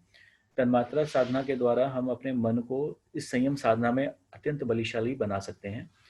शब्द तन्मात्रा, स्पर्श तन्मात्रा, रस तन्मात्रा, रूप तन्मात्रा, गंध तन्मात्रा, यह हमारी जो 5 तन्मात्राएं हैं, जो कि हमारे इंद्रियों के साथ में इन पंच तत्व पृथ्वी, जल, अग्नि, वायु, आकाश, हमारी जो इंद्रियां हैं उनके साथ संसंग को ग्रहण करने का तन्मात्रा का जो एक कार्य है, उसमें शब्द तन्मात्रा और स्पर्श, रस, रूप, गंध तन्मात्रा के द्वारा हम अपने मन की वृत्तियों को बदलने का सामर्थ्य अपने पास अपना डेवलप कर सकते हैं।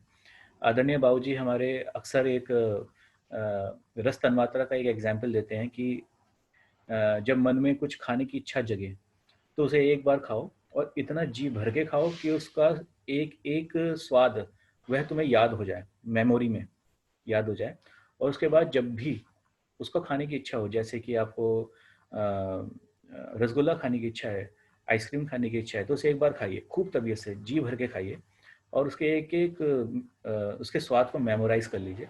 और फिर अगली बार जब खाने की इच्छा हो तो उस मेमोरी को रिकॉल करिए, उस मेमोरी को रिकॉल करिए, और इतनी गहराई से करिए कि उसका स्वाद आपके मुंह में लार के रूप में आ जाए।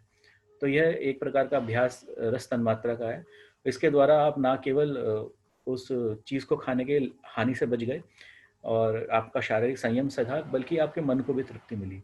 और एक बार मन जब तृप्त हो जाएगा, उसे पता चल जाएगा कि सिर्फ खा के नहीं, उसके भाव और ध्यान के द्वारा भी हम उस तृप्ति को प्राप्त कर सकते हैं। तो उसे पता चलेगा कि सबसे पहले कि वह तृप्ति उस वस्तु में नहीं थी, फिर अगली बार में उसे पता चलेगा वह तृप्ति इस तन्मात्रा में भी नहीं है।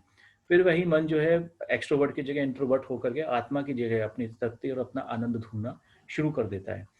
तो यह एक रस तन्मात्रा का एक उदाहरण है जो हम लोग भी अपने पंचकोश साधना ग्रुप में अक्सर आपस में इस बारे में बात करते हैं। स्पर्श तन्मात्रा का अभ्यास हम लोग अक्सर सर्दी गर्मी में करते हैं कि ढेर गर्मी में भी पंखा चलाए बिना प्रयास करते हैं अधिक से अधिक समय बैठने का। गंध तन्मात्रा का हम अभ्यास करते हैं कि पूर्णमासी के समय हम खुले स्थान पे जाएं, जैसे कि घर की छत पे या फिर किसी अन्य स्वच्छ स्थान पे, और वहाँ पर के पूर्णमासी के समय कहा जाता है कि एक दिव्य गंध स्वाभाविक रूप से इस वातावरण में व्याप्त होती है चंद्रमा की शीतल किरणों के द्वारा। तो उसको सूंघने का, उसको अनुभव करने का अभ्यास करें गंध तन्मात्रा के द्वारा। तो धीरे धीरे अभ्यास से ये चीज़ जगने लगती है। रूप तन्मात्रा में हम अंतः त्राटक के द्वारा या फिर ईश्वरीय दर्शन को, अपने ईश्वरीय विग्रह को अपने बंद आंखों करके उन्हें देखने का अभ्यास कर सकते हैं।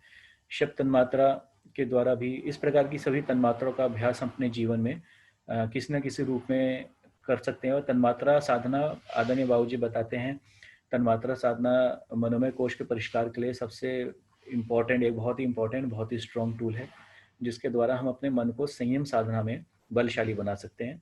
एक बार मन पर संयम लगे, जप के द्वारा उसका शोधन हो, त्राटक के द्वारा उसमें एकाग्रता स्थापित हो, और ध्यान के द्वारा हम उसमें ईश्वर की तरफ या आत्मा की तरफ एकदम रॉकेट की तरह गति लगा सकें।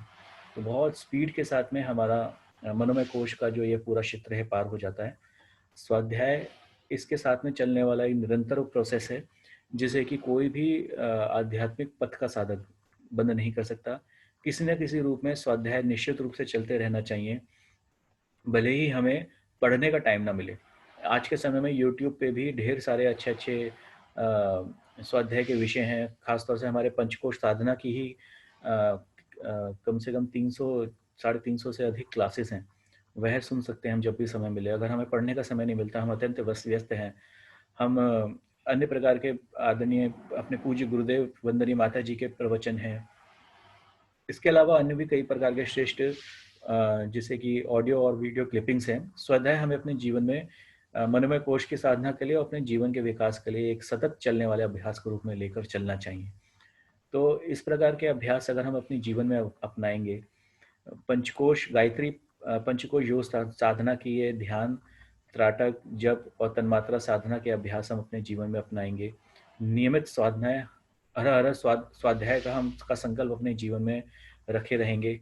इसके अलावा अपने खाने को परिष्कृत करने के लिए सात्विक भोजन, बलिवैश यज्ञ का, नियमित तीर्थाटन का और अपने घर के वातावरण को पवित्र रखने का अभ्यास, और वातावरण में फैली असुरता से बचने के लिए नियमित रूप से अपने शारीरिक सात्विक रहन सहन और आचार विचार का, और ईश्वर को पूर्ण श्रद्धा भावना के साथ में नमन करके ईश्वर शरणागति का अभ्यास हम करते रहेंगे। और जो हमारे उपनिषद के रूप में शिव संकल्प उपनिषद का अगर हम जीवन में अपना अभ्यास अपना जोड़ लेंगे, तो ये कुछ उपाय हैं जो हमने पर्सनल लेवल पे देखे कि ये बहुत बहुत बेनिफिट देते हैं, बहुत फ़ायदा देते हैं हर प्रकार के व्यक्ति को। तो उसका निश्चित रूप से कोई भी लाभ उठा सकता है। तो इसी के साथ में आज की हम अपने इस क्लास को यहीं पे विराम देंगे और आदरणीय बाबूजी से प्रार्थना करेंगे कि वे कक्षा का आगे का संचालन ले, और जो भी विषय छूट गए हों या जो भी विषय हमारे अधूरे रह गए हों, तो कृपया उन विषयों पे हमें अपना ज्ञान और अपना अनुभव प्रदान करें। आदरणीय बाबूजी, धन्यवाद। और बाकी लोग भी जो प्रश्न है वे अपना प्रश्न पूछ सकते हैं हैंड रेज करके या फिर चैटिंग में रख के। कहीं से प्रश्न आया है? धन्यवाद।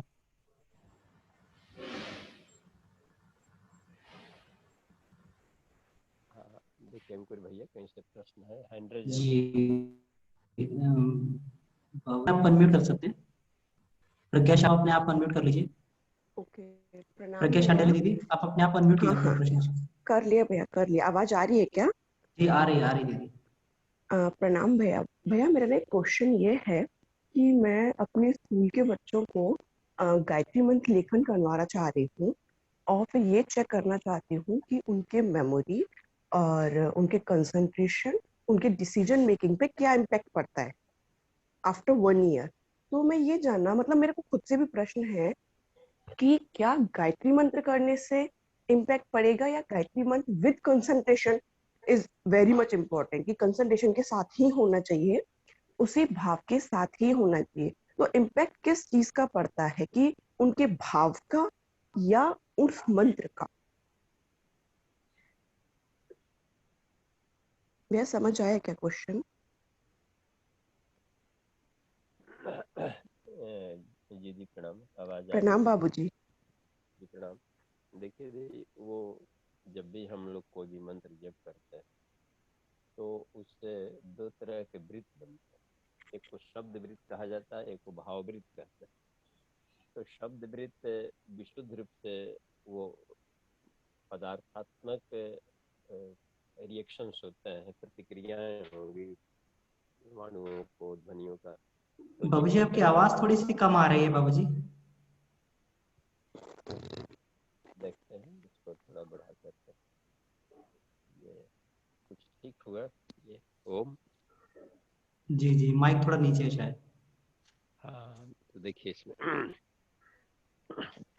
तो ये कहना था कि जब हम लोग जप करते हैं तो दो तरह का वृत्त बनता है। एक को शब्द वृत्त कहा जाता है। तो शब्द वृत्त रिंग के छल्लों में जा करके सूर्य को छूता है, क्योंकि वह सूर्य का मंत्र है। तो इस मंत्र की बनावट ऐसा है, अक्षरों का गुम्फन, कि पूरे यूनिवर्स के इथर मीडिया पार्टिकल्स को बिल्कुल मंथन कर डालता है। चाहे एकाग्र मन से बोले या न बोले, केवल शब्दों का बड़बड़ाना, इन शब्दों का उच्चारण ही अपने आप में एक केमिस्ट्री का काम करने लगेगा, क्योंकि आवाज आवाज है और साउंड एक एनर्जी है। तो भले उसमें इमोशन नहीं जुड़ा है लेकिन वो बिना इमोशन के जोड़े करेंगे तो वो सीधे सूर्य को जाएगा और उनको छू करके और साधक के पास आता है, तो ओके। शरीर के रोग दुखों को हटाना शुरू कर देता है। तो अ, जैसे तालू में जीभ कहीं छुएगा ता, दांत को छुआ सा, देखिए ये इस तरीके से, तो टाइपराइटर मशीन की तरह वो अपना काम करते रहता है और शरीर जी। के चक्रों चक्रों में जहाँ तहाँ वो कहीं ना कहीं शक्ति केंद्रों को दबाते रहता है। तो इसका लाभ सबको मिलेगा, चाहे मंद ओके। विद्यु बुद्धि का करे या तेज करे या आस्तिक करे या नास्तिक करे, वो सबके साथ पाया गया कि सभी प्लांट्स पौधों के साथ में भी ये तालबद्ध हो जाता है। ये जी। गजब का ध्वनि विज्ञान। और दूसरा भाववृत्त है कि यहीं से यहीं साधक के जप करते समय सोच क्या रहा होता है उसके आधार पर उसकी भावनाएं यहीं से ही ब्रह्मलीन हो जाती है, वो अपने फेज में जाकर के ट्यूनिंग कर लेता है और उसके सहधर्मिता के आधार पर उन शक्तियों को खींच कर अपने भीतर भरेगा। तो वो मन में एक चुंबकत्व होता है कि अपने जैसे विचारों को फिर इकट्ठा करके लाएगा और उसको करेगा। तो दोनों के अलग अलग लाभ होते हैं, दोनों कंबाइंड कर देंगे तो बेहतर रिजल्ट आएंगे। जी बाबूजी। अच्छा, एक प्रश्न और है बाबूजी कि हम्म। मंत्र लेखन में मैंने पढ़ा हुआ है कि इसका 10 गुना फल होता है, तो मंत्र जाप का या मंत्र लेखन का किसका इम्पैक्ट ज्यादा है? अगर मैं बच्चों को करवा रही हूँ तो मैं ये रिसर्च करना है क्योंकि मुझे, इसलिए मैं पूछ रही हूँ। हम्म। तो हमने देखा है कि मंत्र लेखन का अधिक प्रभाव पड़ता है। ओके। हाँ, जब में टारगेट से इधर उधर भी मन भाग जाएगा तो जहाँ पर मन गया वहां पर हमारी शक्ति जैसी हो जाती, प्रोजेक्ट हो जाएगी। ठीक है। हाँ, तो विषय वस्तु से अलग हो जाएगी, तो हमारा एक ब्रेकलेस हो गया, उसमें एक ब्रेकिंग हो जाता है हमारे लक्ष्य पर प्रहार। और लेखन के क्रम में होता है कि एक साथ ढेर सारे प्रक्रियाएं काम करती हैं, आंखें त्राटक करते रहती हैं, आंख बंद करके हम एक लाइन भी नहीं लिख सकते। नहीं लिख सकते। तो राइट। त्राटक से ऑप्टिक नर्व के जो पीछे वाले हैं ऑर्गन्स, वो सीधे जाकर ऑक्सीपिटल लोब को प्रभावित करते हैं। ओके। तो वो त्राटक से एकाग्रता आई तो उसको मेंटल लाभ मिलना शुरू हो जाता है। और दूसरा, उंगलियां चलती है तो एक खास से क्रम से चलेगी, इसका मतलब है कि एक्सरसाइज हो रहा है सूक्ष्म तंत्रिकाओं का जो भुजाओं के भीतर में है। हम्म। और ऐसा गुरु जी ने कहा है कि कोई भी मंत्र लेखन करता हो तो ओल्ड एज में उसका हाथ नहीं कांपेंगे, जैसे पार्किंसन डिजीज अरे वाले। वाह। हाँ, तो ये बहुत ही कमाल का, हमें प्रैक्टिकल करके देखना चाहिए। हाँ जी बाबूजी। तो इसलिए हम डेली लिखते हैं, जब तक से नहीं जानकारी था 99 के बाद, उसके पहले जब महत्व देते थे, लेखन को कम महत्व देते थे।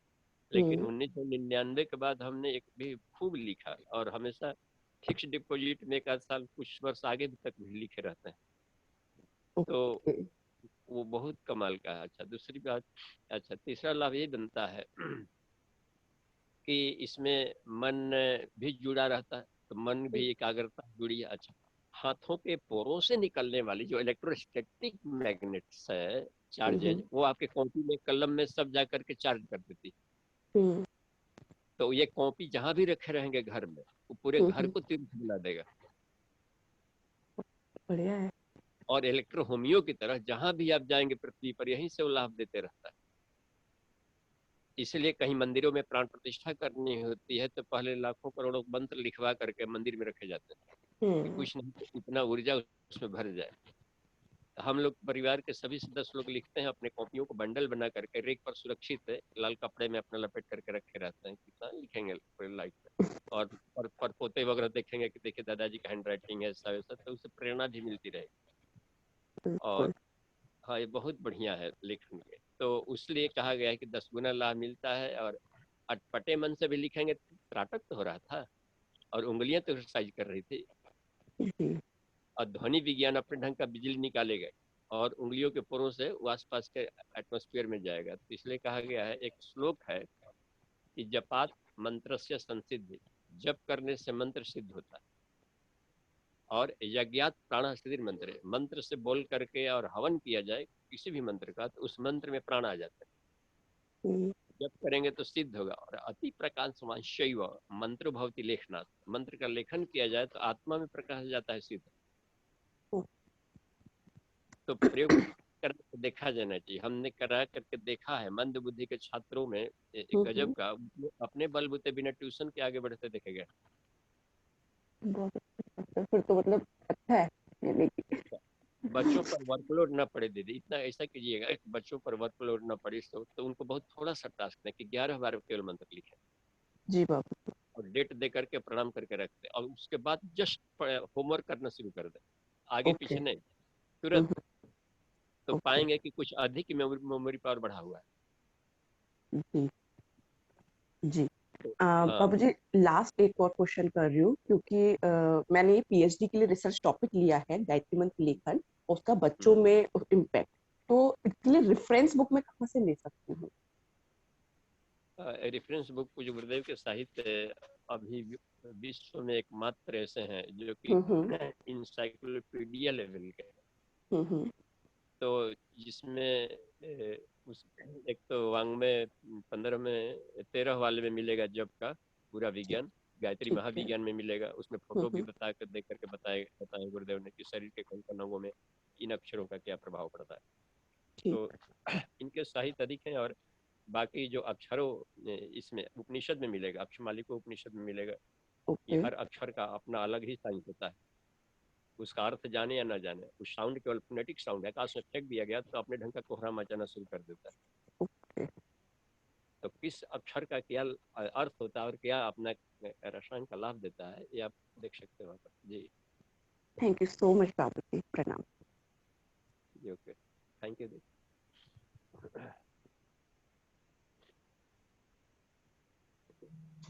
जी बाबूजी, इसमें एक प्रश्न है उषा शुक्ला दीदी का। सादर प्रणाम बाबूजी, एक दिन में न्यूनतम कितनी संख्या में मंत्र लेखन किया जाए? न्यूनतम जैसे कि हम 33 माला कर लें, 33 लाइन, माला नहीं 33 लाइन, तो वो 3 माला होता है। क्योंकि कहीं एक वाक्य मिलता है कि वेद पढ़ने से साधक ब्राह्मण नहीं बनता है, लेकिन जो त्रिकाल संध्या गायत्री मंत्र का जप करता है वो ब्राह्मण बन जाता है। इसके पीछे यही उद्देश्य था कि हमारा चलते फिरते उठते बैठते मन रेजोनेंस करे, अच्छाइयों के साथ जुड़ा रहे।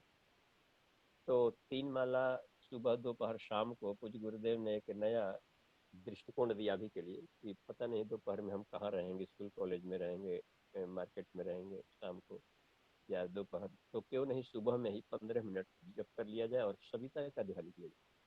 हर मंत्र का एक सब्जेक्ट होता है जिसको देवता कहा जाता है। तो गायत्री मंत्र का देवता है सविता, सविता यानी परमात्मा। तो उसके प्रकाश का ध्यान करते हुए करें, इसलिए दीपक जला के जप करते हैं तो, या मन ही मन सूर्य का ध्यान कर लिया तो, या अपने आत्मा का प्रकाश का ध्यान कर ले तो भी प्रकाश के साथ एम्पलीफिकेशन हो जाता है उस मंत्र का, और इसलिए और अधिक फायदा करने लगता है। तो इसको ध्यान करते हुए और ईश्वरीय गुणों को अपने भीतर में भरने का ध्यान करें, या सोहम भाव से करें। जी ठीक है, धन्यवाद। देखिए डॉक्टर रीता जी का है जी, हैंड। रीता दीदी का है, इनको अनम्यूट करते हैं। जी रीता दीदी, आप अपने आप अनम्यूट कर लीजिए। जी जी प्रणाम है, प्रणाम बाबूजी। जी दी जी प्रणाम। दी प्रणाम। ये बाबूजी कह रहे थे कि सामान्य लेखन और मंत्र लेखन, इन दोनों में क्या अंतर है? अगर हम सामान्य रूप से कुछ लेखन करते हैं तो उसका असर भी क्या मंत्रात्मक लेखन की तरह पड़ेगा? जैसे लेखन से ही हमारे त्राटक होते हैं, हाथों के अभ्यास होते हैं, सारे अभ्यास होते हैं, तो दोनों लेखन में अंतर क्या है और किसका क्या ज्यादा प्रभाव पड़ेगा? जी ये जो दी ठीक है, ये जो गायत्री मंत्र है वो अपने सब्जेक्ट से जुड़ा हुआ है, इसका सब्जेक्ट होता है सविता। और जो हम लोग जो सामान्य लेखन करते हैं उसका सब्जेक्ट अपना कोई विषय वस्तु होता है, तो वो अपने विषय वस्तु को उस ऊंचाई तक ले जाते हैं, और ये अपने विषय वस्तु को ले जाएगा तो हर अपने डेस्टिनेशन को करीब तक छुआ ले जाता है। तो अपने ऊपर है कि हमारा डेस्टिनेशन क्या है, हमारा लक्ष्य क्या है, टारगेट क्या है, वही उसका वो सब्जेक्ट को ही देवता कह देते। तो मंत्र लेखन करें तो या इसका सब्जेक्ट हो गया ईश्वर सत्ता हो गया, स्पिरिचुअलिटी बढ़ा दिया। और यदि हम कोई लेखन लिखते हैं सामाजिकता पर या समाज के सुधार पर या कहीं, तो वो हमारा लक्ष्य हो गया, तो उसमें प्रगति दिला देगा अंत तक। तो उस साइंस सब जगह ही काम करेंगे, लेकिन ये जो शब्दों का गुंफन है मंत्रों में, गायत्री मंत्र का, ये अपने आप में अजूबा है कि ये अर्थ न भी बोला जाए कहीं भी तो भी केवल शब्द बड़बड़ाए भी जाए तो भी आकाश में कुछ गजब का काम कर लेता है। देखा गया कुछ पौधों के पास ट्यूनिंग म्यूजिक बजा करके, एक डॉक्टर सेबेस्टियन हुए हैं और उसके तो उन्होंने ये कुछ एक म्यूजिकल नोट बनाया था कि इसको बजा कर देखा जाए तो पौधों का ग्रोथ 25% अधिक होने लगा। तो अब गायत्री मंत्र पर भी विश्व में शोध कार्य चल रहा है। देखा गया कि गायत्री मंत्र का म्यूजिकल नोट बताया जाए किन्हीं पौधों पर कहीं भी कहीं, तो उससे इसके अनेकों गुना अधिक प्रभाव पड़ने लगता है। तो पूरे प्रकृति के साथ एक लयात्मक विस्फोट करता है ये ध्वनि, तो उसका अलग लाभ है और शरीर के केंद्रों से जुड़ा हुआ। तो वैदिक मंत्रों के स्वर लहरियों के गुंफन का क्रम है वो। और लेकिन जो हम लोग कोई विषय वस्तु तैयार करते हैं तो हमने एक टारगेट चुन लिया, लक्ष्य कि हमको इस विषय में को समाज में।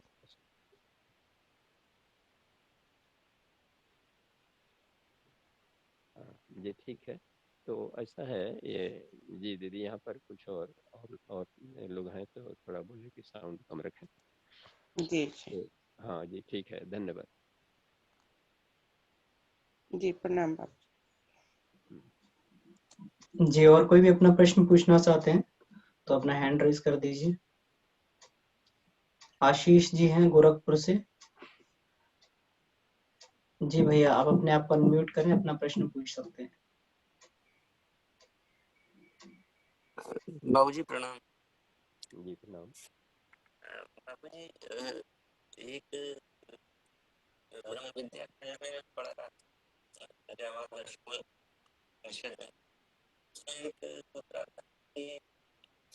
तीर्थे दाने जपे यज्ञ काष्ठे पाषाण के सदा शिवम पश्यन्ति मूढ़ात्मा शिवे देहे प्रतिष्ठित। जप को ईश्वर से जोड़कर नहीं देखा गया है, मतलब इसको हम किस रूप में लें? क्या हम जप को केवल मनोमय कोश की शुद्धि तक ही सीमित रखें या परमात्मा की स्थिति से भी जोड़ा जा सकता है? ये देखिए ये जो जप है तो वो ध्वनि विज्ञान है बस, और ध्वनि विज्ञान जो साउंड है उसकी फ्रीक्वेंसी पूरे यूनिवर्स में जाती है। तो केवल थोड़े से सब्जेक्ट में लिमिट नहीं रहता है कि कोई जैसे कोई एक औषधिया भी है, जैसे बेलपत्र कह दिया कि बेल का सेवन करें, आंवले का सेवन करें, तो न सिर्फ एक रोग को नहीं काम करे, अनेकों 50 और भी रोगों में असर करता है। तो वह ध्वनि विज्ञान है कि कहीं एक जगह वो रुका नहीं रहता है विचार, पूरे यूनिवर्स में इथर मीडिया में वो उसके वेव्स चले जाते हैं। तो उस तरीके से उसके बहुत व्यापक प्रभाव पड़ता है। किसी भी मंत्र का, एक ओंकार सतनाम करे तो, या राम राम राम राम कोई कर रहा हो, या हे भगवान कर रहा हो, या ऐसे भी मारो काटो मारो काटो मारो काटो, जिस भाव से फेंक वो पूरे आकाश को पोल्यूशन से भर देगा, या कोई सात्विकता से भर देगा। तो चूंकि आकाश में इन दिनों चल रहे हैं तरह तरह के अनगढ़ विचार, उसको काटने का, न्यूट्रलाइज करने का तरीका है कुछ सात्विक विचार भी आकाश में फेंके जाए। और चूंकि मन एक फ्रीक्वेंसी होता है, उस फ्रीक्वेंसी पर ये विचार जाएंगे तो उस पर धर से पीस करके और उसको नए ध्वनियों बदल सकते हैं शांति के कणों में।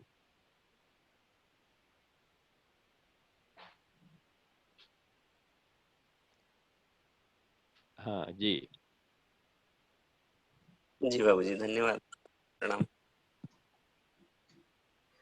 जी, और किन्हीं को कोई प्रश्न हो तो अपना हैंड रेज कर सकते हैं या चैट में डाल सकते हैं।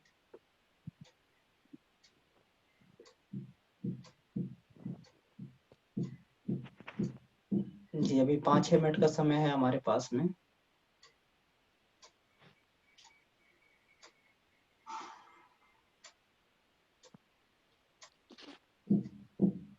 जी, किरण दीदी का प्रश्न है। किरण दीदी का हैंड रेज है। जी दीदी। हाँ बाबूजी प्रणाम। बाबूजी, जब जो हम गायत्री मंत्र लेखन करते हैं उसी के साथ त्राटक को कैसे जोड़ दें? हाँ, अब देखिए त्राटक का इसमें यह है दीदी कि जैसे मान लें कि ओम लिखा, तो ओम लिखते समय तो अपने स्वाध्याय पर निर्भर करता है कि ओम को हम कितने व्यापक अर्थों में लेते हैं।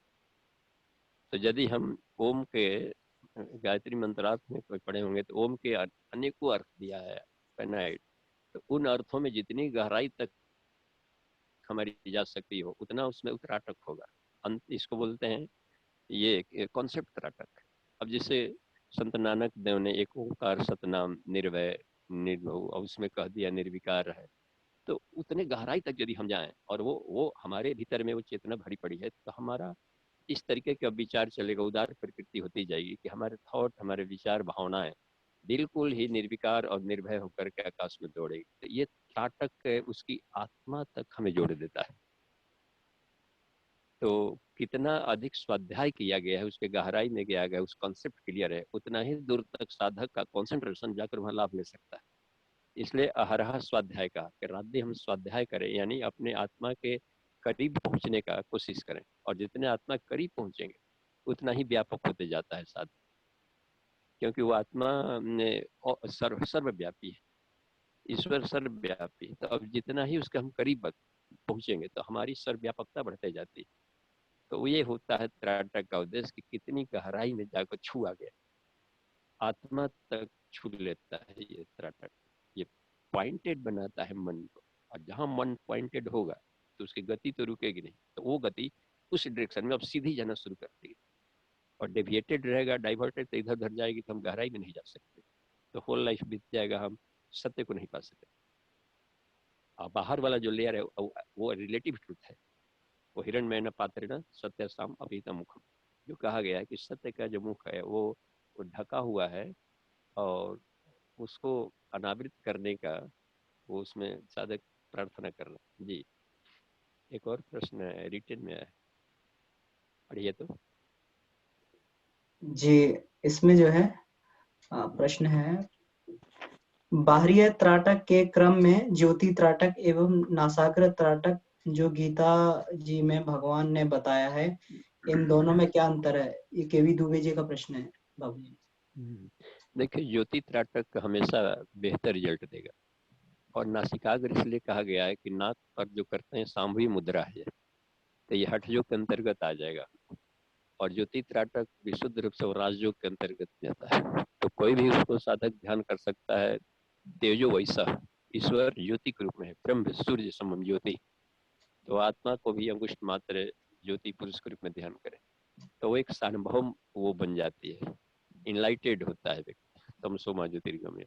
लेकिन ये जो होता है नासिकाग्र, तो ये क्या करता है कि हमारे मस्तिष्क के जिस दोनों आईबॉल से नाक को छोर पर देखते हैं, तो थोड़ा सा खिंचाव होगा, तो थोड़ा दर्द होगा, तो जैसे दर्द होने लगे तो आंख को बंद करके और उसमें चंद्रमा का फिर ध्यान करें ताकि उसको कूल कर ले। तो इसमें होगा क्या कि माइग्रेन भी दूर हो जाएगा। 5 मिनट तक कोई कंसंट्रेशन बना लिया नासिकाग्र पर, और उस समय यदि उसका माइंड पीसफुल रह गया और कोई स्ट्रेस नहीं, तो होल लाइफ माइग्रेन नहीं होता है। तो इसलिए इस तरीके के सांभवी मुद्रा इसका नाम दिया गया, तो उसका अलग लाभ है।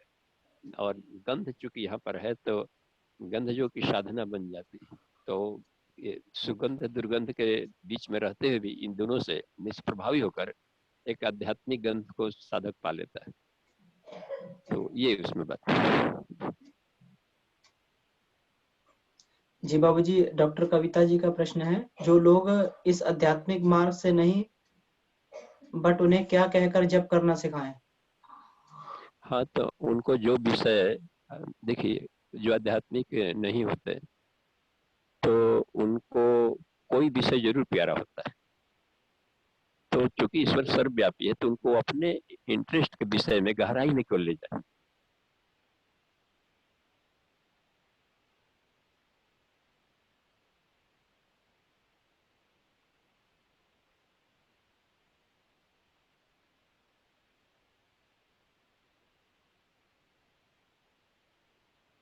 इसमें यही भारत की शैली विशेषता है कि हम क्यों सब्जेक्ट को लेकर परेशान होते हैं, ये सब्जेक्ट तो सब्जेक्ट, उसके तो हम उसमें डुबकी लगा दे तो पा लेगा ईश्वर। तो वो उसमें तो उनको कोई प्रॉब्लम नहीं है, उसके हर सब्जेक्ट के अनंत अच्छाइयाँ होती है, उसको उसका गुड शुरू कर दे केवल, तो वो बात बन जाएगी। गुड यूज में सूझ पर निर्भर करता है ये सब कुछ, कि उसका हम आत्मिक विकास में काम लिए गए। तो तंत्र साधना महाविज्ञान नहीं कहता है कि सबका, विश्व के हर पार्टी के, चाहे निगेटिव हो या पॉजिटिव हो, आत्मिक विकास में काम आ सकता है। और यही भक्ति है, समर्पण। सुदुराचारी व्यक्ति भी संत बन सकता है यदि वो उसको ईश्वरीय कार्य के साथ में जोड़ दे। तो ये बहुत कमाल की है गीता के सूत्रों में दी। जी ठीक है। नितिन भैया आप अपना प्रश्न पूछ लीजिए क्योंकि समय भी लगभग जी हो गया है। तो जी जी प्रणाम बाबूजी। जी जी प्रणाम। बाबूजी, मेरा प्रश्न ये था कि जैसा हम मंत्र जप करते हैं तो शुरुआत में जो है जैसे एक माला जपने में कम समय लगता है, पर जैसे जैसे जब आगे अभ्यास करते हैं तो उसमें जो है समय अधिक लगता है। इससे ये पता लगता है कि मन जो है कहीं और भी भाग रहा है। तो जैसा थोड़ा और लंबा करते हैं तो फिर उसमें और अधिक समय लगता है। तो इसका जो है इसको कंट्रोल करने के लिए क्या करना चाहिए? और इसी में अगर हमें जो है भावना भी थोड़ा और अच्छे से जोड़ना है तो इन दोनों को मिला करके करने के लिए हमें इसमें क्या बदलाव करना चाहिए? जी बाबू। हाँ जी प्रणाम। देखिए ऐसी हालत में नितिन जी, हम मंत्र काउंटिंग पर मत जाएं, तल्लीन हो जाए, डुबकी लगा जाए, खो जाए। तो उस समय 5 मिनट की भी साधना वो हिसाब लगाकर जो कर रहा था वो घंटों के बराबर होगी इसका। तो वो फिर जाकर के सीमा के परिधि से परे हो जाता है। यदि भावनाओं के में यदि कोई प्रवेश कर गया तो फिर शब्दों की गरिमा से दूर हो जाता है, शब्दों के अनुशासन से बाहर निकल जाता है। तो वो फिर काउंटिंग में नहीं आता कि काउंटिंग, इसलिए कहा कि हम घड़ी से यदि 1 घंटा करते हो तो 1000 मनाएगा, कम हो तो अधिक हो तो भी। तो हमें तन्मयता पर अधिक ध्यान देना चाहिए, बजाय कि हम काउंटिंग देखें 4 किए कि 5 किए। जी, तो तन्मयता के लिए हम जैसे ऐसा कर सकते हैं कि इसको जो है सांसों के साथ में जोड़ दें। जब जब हम जो है सांसें आ रही हैं तो उस समय जप करें और सांसें छोड़ रहे हैं तो भी जप करें। तो ये कर सकते हैं ऐसा?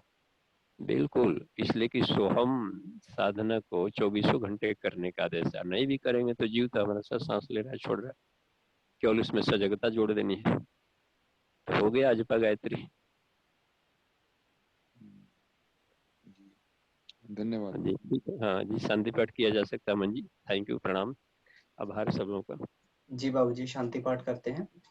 बाबूजी आपको बहुत बहुत धन्यवाद। अंकुर भैया को बहुत बहुत धन्यवाद, उन्होंने बड़े व्यवहारिक भाषा में जो है मनोमय कोश का उन्होंने हमें विज्ञान समझाया।